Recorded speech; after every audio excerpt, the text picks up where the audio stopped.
I'm not even angry, I'm just disappointed. I spent 70,000 Primo gems to get this character. It's my most awaited character ever. Like in any game I've played. I spend, like I only have this many Primo gems left. I got this much star glitter. I only ended up with C2. But here's the thing. I'm not satisfied with my purchase.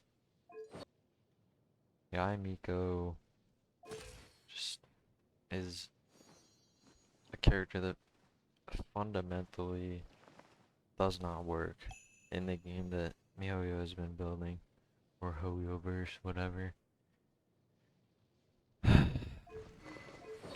The biggest problem, well, a lot of people seem to think that the problem with her is that she takes too much field time. You have to place down 3Es, and then you can swap to someone else, but then you have to swap back, all, place down 3 more Es, and so she's on the field for like a stupid long amount of time just to place her totems down. And a lot of people want, you know, they want to change it so the alt just refreshes the duration of the totems instead of her having to place it again, but I don't even think that's the real problem. In my opinion, the biggest problem with this character is just she's stupidly simple in a bad way. She's boringly simple.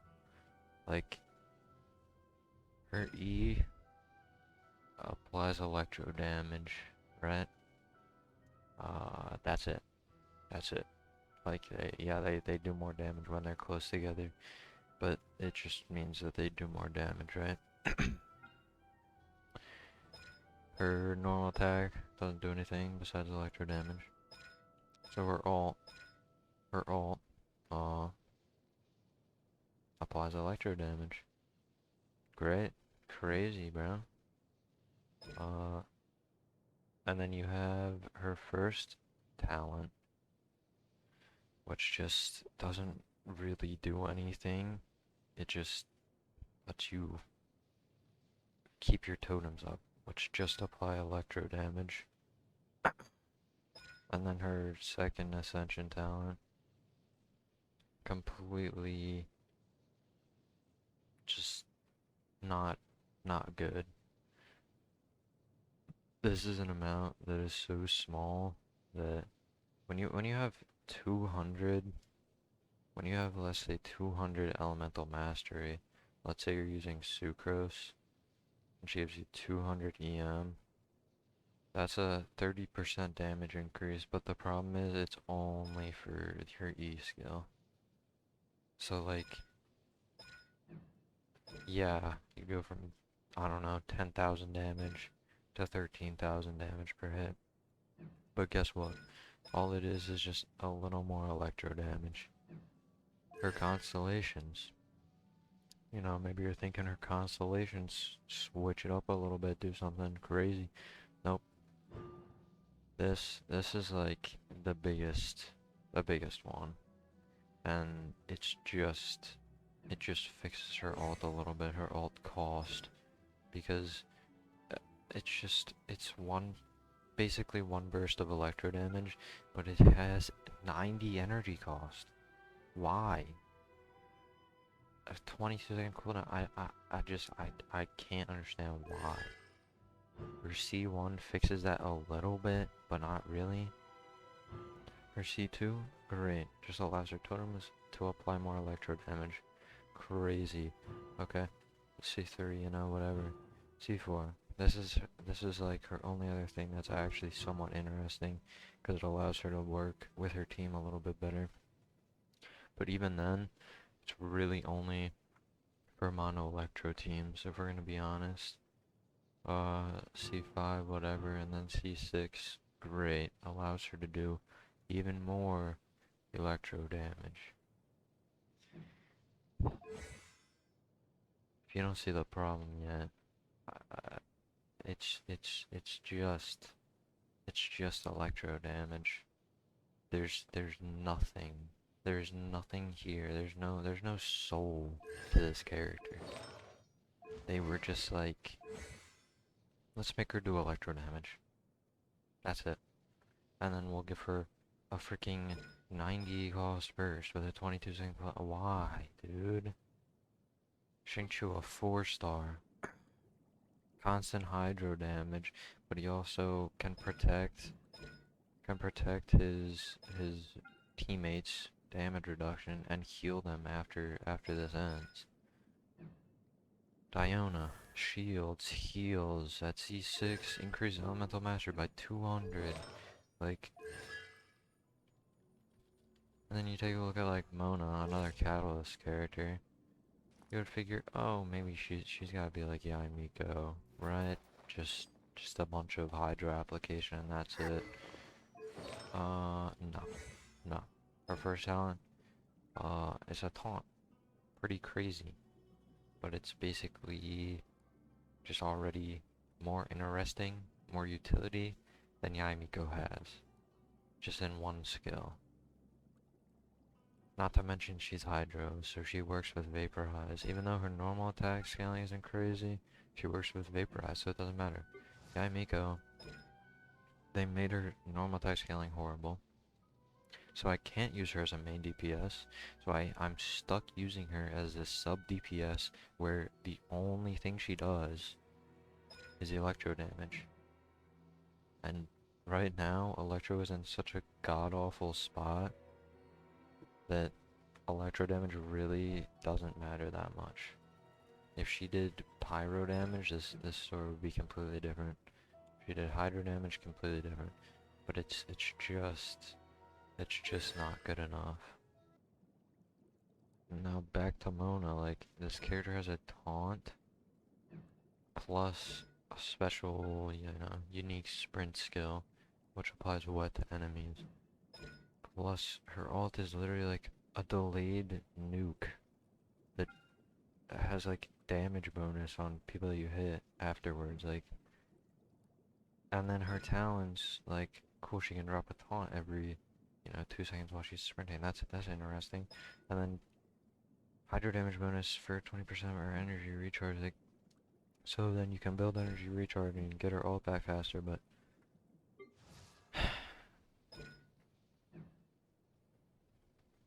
there's just nothing. There's nothing here. Like, even though like Mona has this, right? So energy recharge is converted to hydro damage bonus. Yae Miko just has a like direct downgrade, like twice, like 2 downgrades. Because first of all, it scales with elemental mastery, which means that if you like, because Mona has energy recharge, you can build the energy recharge, which lets her get her ult back faster.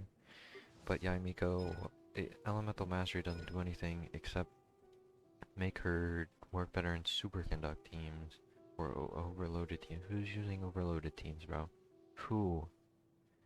And then the damage increase is only, again, only for her turrets.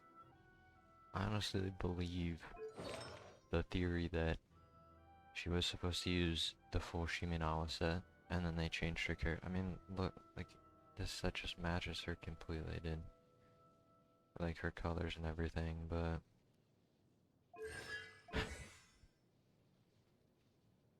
it's just sad that this is the best. Like, this is the best that Hoyoverse should come up with for my favorite character. Like,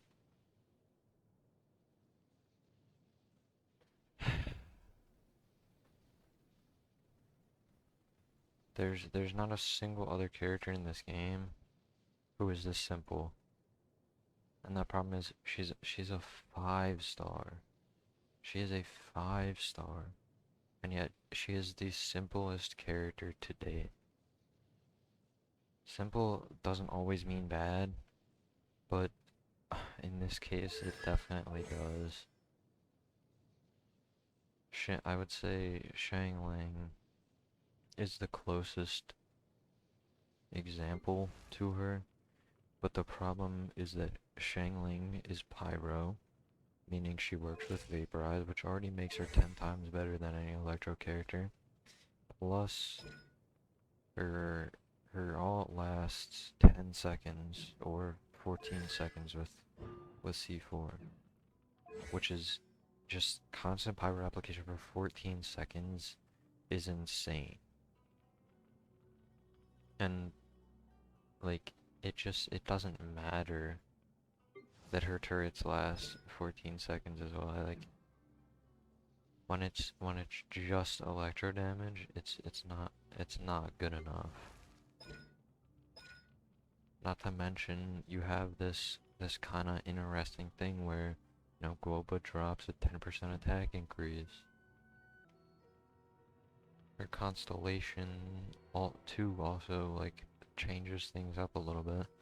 That's cool. That's interesting. I look at Yae Miko's kit and there's just nothing interesting.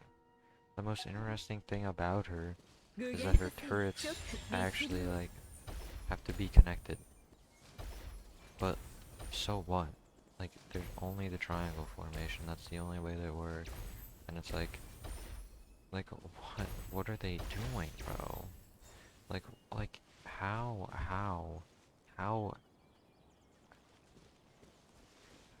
do they allow this? I don't get it. It's just depressing. It's just depressing. It would have been so interesting to finally see a character who is completely built around this effect, the 4-piece Shiminawa effect. But instead I feel like they just I want to make a video on this too, but they push characters based on their element too hard into a certain like category of character. Like every single Electro character pretty much is a support / sub DPS character. Yae Miko, Raiden, Vishal, no one really uses Lisa, no one really uses Kaching. But the three that I mentioned first, like, oh, and Beto. Where do you use them? Not main DPS, that's for damn sure. You use them just as a sub DPS, and I like, why couldn't you, make a main DPS for once? Is that really too crazy to ask for? Like, I don't even, I'm speechless. And my favorite character is just so boring.